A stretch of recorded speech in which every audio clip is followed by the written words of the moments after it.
How far would you really go to have all of the success you've wanted out of life? Would you be willing to push people out of your way permanently? And if you did, what happens when someone out there knows what you've done? What's that? You want to be scared? Come with me.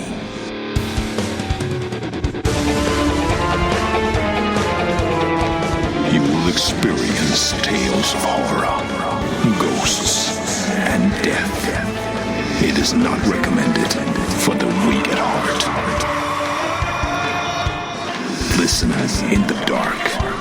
It's more fun that way. This is Weekly Spooky.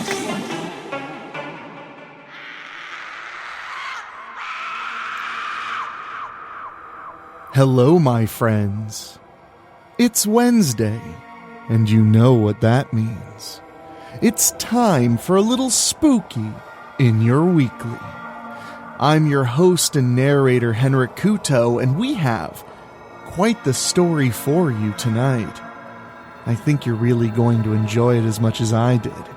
But before we get to that, I just want to take a moment to say thank you so much for listening and for sticking around past the Halloween season.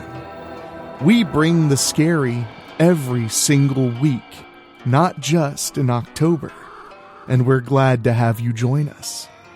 If you haven't already, please make sure you're subscribed on your favorite podcasting app, as we bring you something new every Monday and Wednesday. If you're into true crime and paranormal talk, Monday will definitely be a good time for you. And keep in mind, in December, we'll be bringing you Christmas horror stories every single Wednesday. And while you're on your favorite podcasting app, why not leave us a 5-star rating, whether it's on Apple Podcasts, Spotify, or somewhere else. It really helps new listeners give the show a chance. And if you want to go one step beyond that and help us reach another 163 episodes, just go to weeklyspooky.com and click on Patreon. For as little as $1 a month, you get bonus episodes, behind-the-scenes looks at what we do here at Weekly Spooky, and so much more. We have 92 backers right now. I would love to see 100 by the end of the year. Will you help us out? But for now, my friends, that's all behind us. It's time for the scary story, and I can't wait. So let's get to it after a quick word from our sponsors.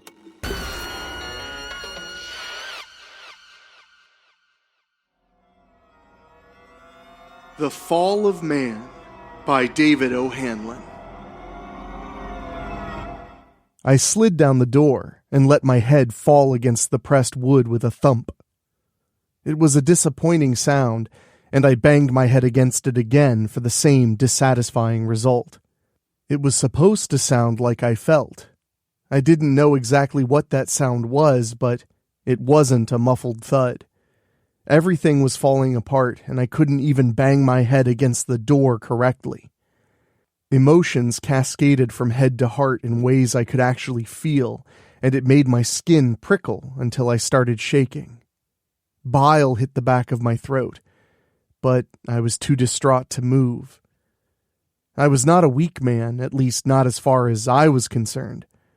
I didn't feel things. Feelings come with a vagina to keep 'em in, my father always told me. Dad was sure to punctuate those life lessons with punches.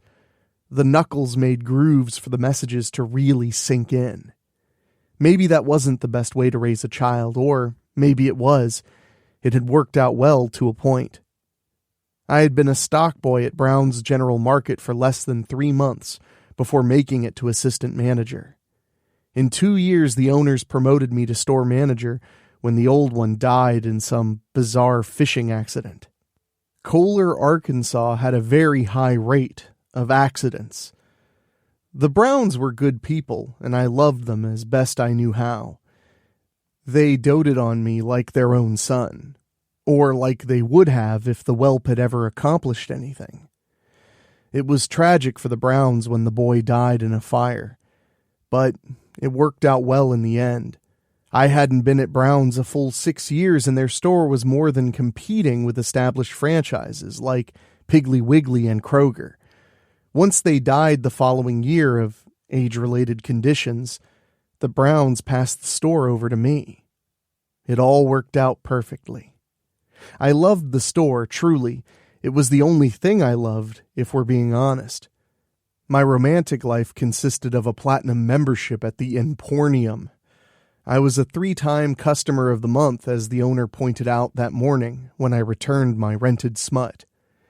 It worked out better for me, and everyone else, if I stuck to the curtained room reserved for the more extreme tastes. And my tastes have always been very extreme. I never related to people well enough to date them anyway. There had been a few attempts over the years. The most recent was 2 years prior with one of my stalkers, a curvy country girl named Autumn. Aside from her bubbly personality and constant need for attention, sleeping with an employee was a boring cliche. I ended it after 27 days and patted myself on the back because it was 2 days longer than my last relationship. I was practically a social butterfly. Flap, flap. Most people that claim to dislike other people at least have pets. I don't really understand that either. It's not that I hate animals. In fact, I leave out scraps for one of the strays at my apartment. On Tuesdays, I toss some of the stale bread to the ducks that congregated in the little retention pond behind the store. I just don't get it. Why keep a pet? We don't have anything in common, and time away from the store could be spent bettering myself. Playing with an animal didn't have any intrinsic value. I tried a betta fish once, but flushed it down the toilet after only a week. I guess I'm just not capable of that much commitment. A tear splashed on the back of my hand, and all I could do was stare at it, curiously. The crystalline drops seemed to shimmer in the blue lights dancing through the blinds. I probed my eyes and felt their dampness before the dam broke, and 3 decades of emotions poured down the spillways of my cheeks. The fists battering the front door made my heart pound. That's the sound I was trying to make. It was the sound of fury and loss and everything else I was feeling. The banging intensified, and I rocked my head against the bedroom door in rhythm. I found my voice and cried, until it became laughter.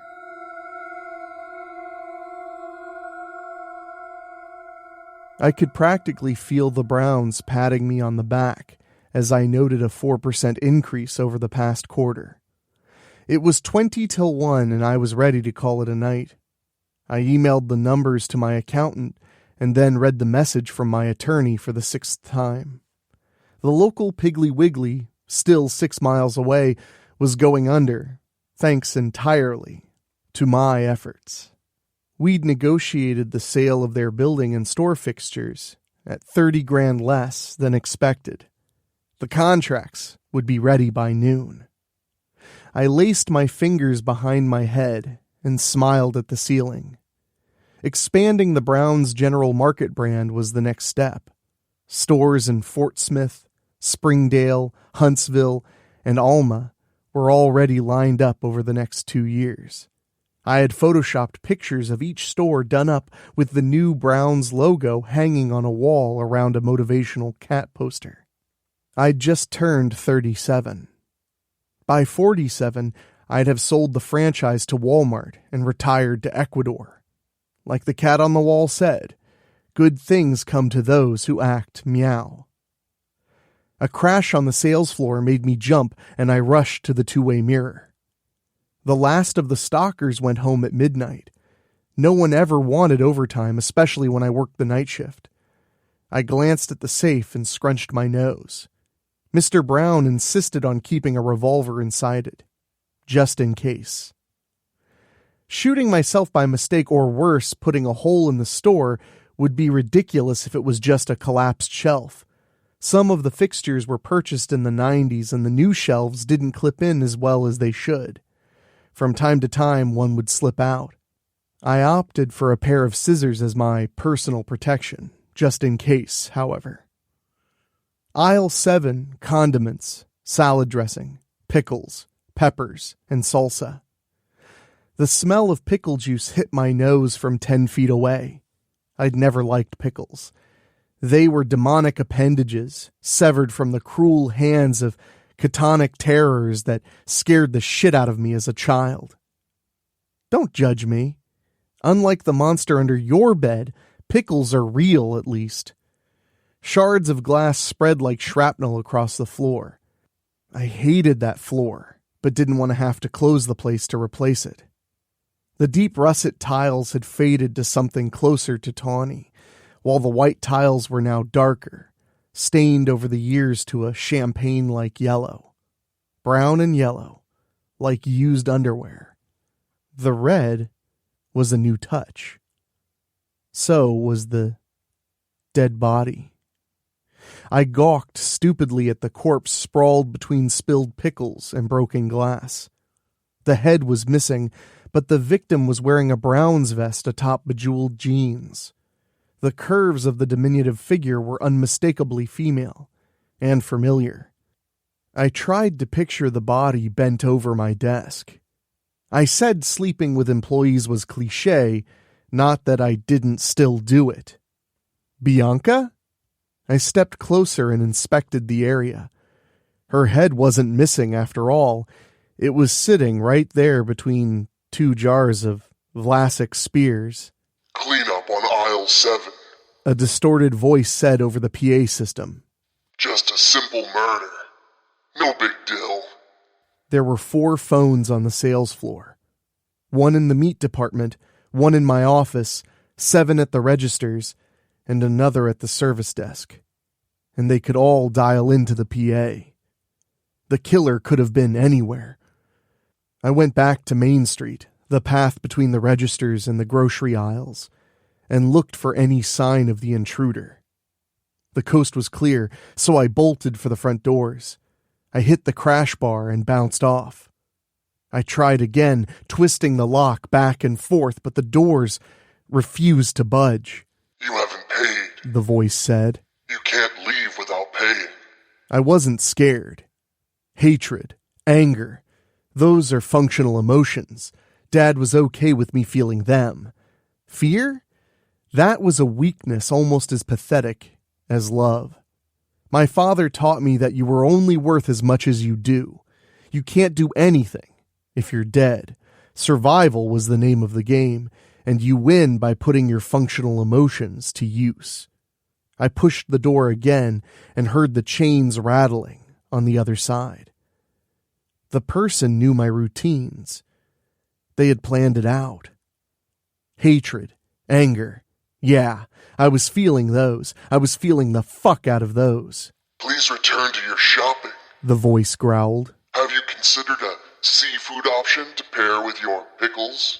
The bastard was trying to suggestive sell me. In my own store. I adjusted my grip on the scissors and ran to the service desk. No one was there. I went to the paper goods aisle next and checked that phone. It was still on the hook. "Good customer service is reserved for good customers," my stalker told me. "Follow directions, Terrence." I stalked along the aisle, hunkered down and keeping my body close to the shelves. I stopped short of a back road, what we called the lane that ran parallel to Main Street and separated the aisles from the meat, seafood, and dairy departments. I took a deep breath and sprang from the aisle with the scissors raised over my head. No one was there. I walked past the last dairy bunker where we kept the ricotta, cottage cheese, and all that. I sprinted past the stockroom doors, but no one lunged out for me. I was almost to the meat department entrance when I paused at the seafood counter. The team emptied the case before going home every night and sprayed it out to keep the smell down.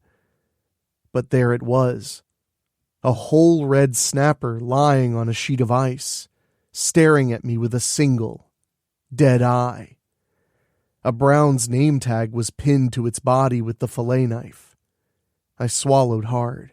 The tag had a gold border denoting a member of the management team, and the name Barry emblazoned across it. Barry Glover was the store manager that died in that fishing accident. He slipped and stuck himself in the chest with a fillet blade, severing his aorta. The coroner spent 3 days examining every tiny detail to prove it really was a bizarre accident.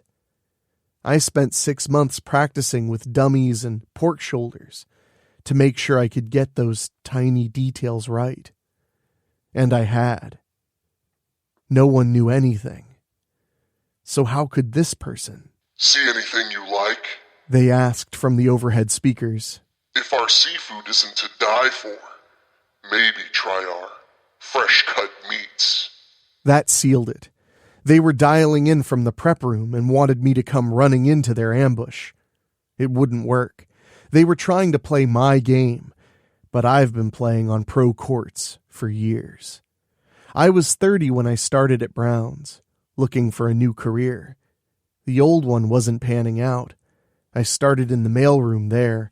I worked my way up to a sales lead position. Then people started looking at me funny around the office. That town had a problem with accidents too, and relocation seemed prudent. Terrence Horowitz wasn't using his identity anymore. Not after I buried him in that crawl space. They say people like me have rituals. Mine is the planning. No one could know about Barry, just like they couldn't know about the real Terrence. Or the others. Whoever this was, I'd gut them like that snapper and come away looking like a hero. I went into the prep room and found it dark and deserted.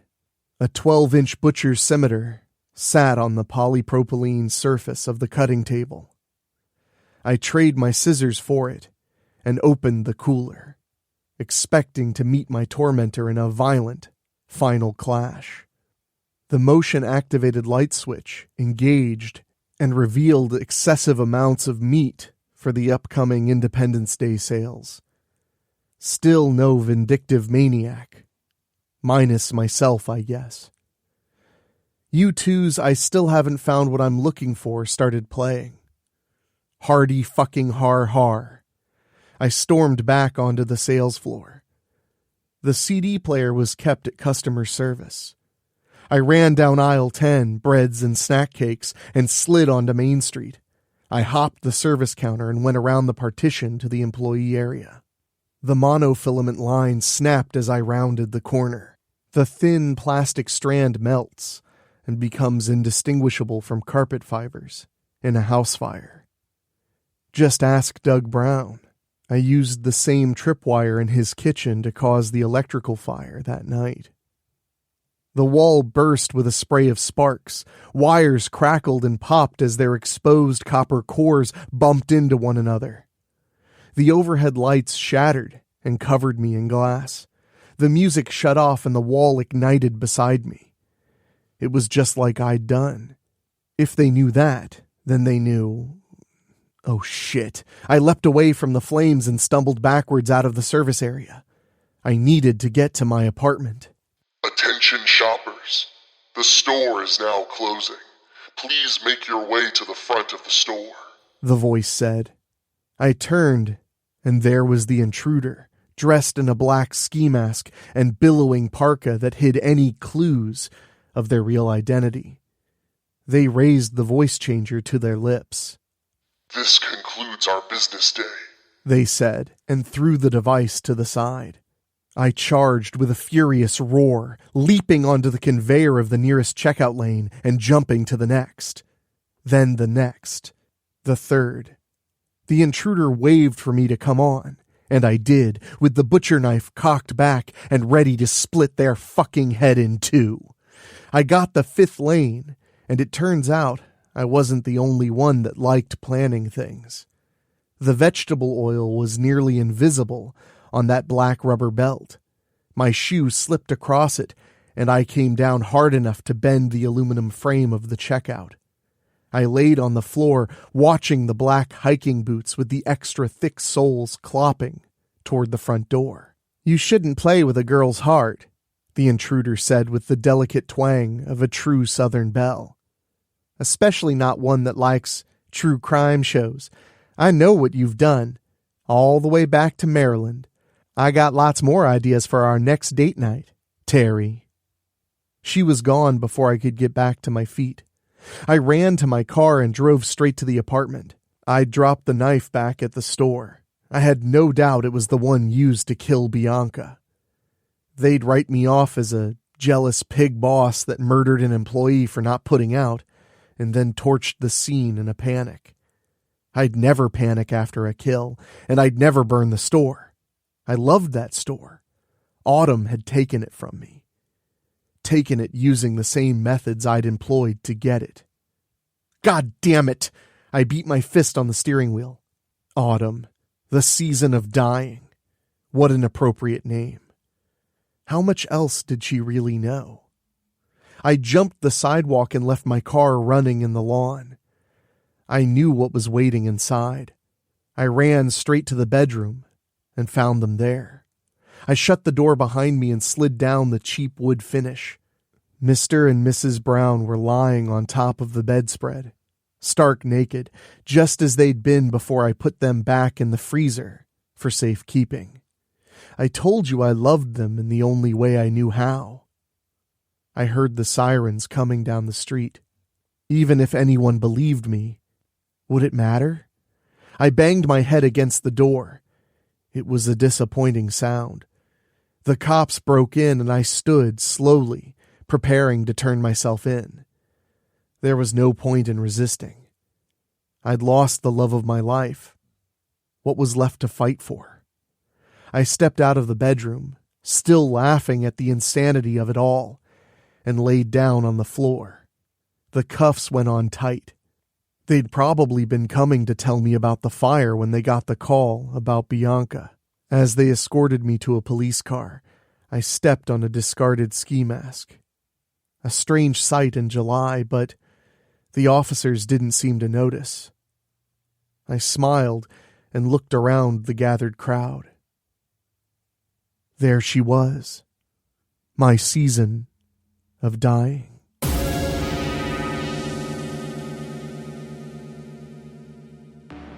I had no idea the supermarket business was so cutthroat. Sorry, maybe I've been watching too much Tales from the Crypt, but I couldn't resist that pun. I hope you enjoyed this week's story as much as I did. It sure did bring the fear, and it was done by one of our most prolific contributors, David O'Hanlon, who you may know as the writer of My Babysitter Massacre book series, available on Amazon, by the way. I've been getting a lot of emails from you all, by the way, and I want to say thank you so much. Keep them coming. I absolutely love hearing from all of you. You can send me an email at weeklyspooky@gmail.com, and I'll be sure to respond to you as soon as possible. Plus, if you have a story you want to submit to the show, that's the place to send it, and we want your stories. And speaking of support and interaction, I want to say a humongous thank you to our Patreon backers. You folks bring us the ability to keep this show going and going. And an extra special thank you to our Patreon podcast boosters, folks who pay just a little bit more to hear their names on the show. And they are Kelly Oram, Julia Kirsch, Christopher Sullivan, Brent McCullough, Gino Lyons, Steve King, Karen Weemet, Jack Kerr, Jeff and George Hilton, Craig Cohen, and Kevin Fry. If you want to join them, why not sign up today at weeklyspooky.com and click on Patreon. It really is the best way to support the show. But if you can't spend any money and you still want to support the show, why not share it with a friend or leave a 5-star rating on your favorite podcast app? Anyway, my friends, it's about time for me to get out of here and get to work on next week's shows, but I'll see you very soon. So for myself, executive producer Rob Fields, our producer Dan Wilder, and our composer Ray Mattis, I hope you stay spooky all year round with us. Thank you for listening. Make sure to find your way back next week. But for now, you are safe.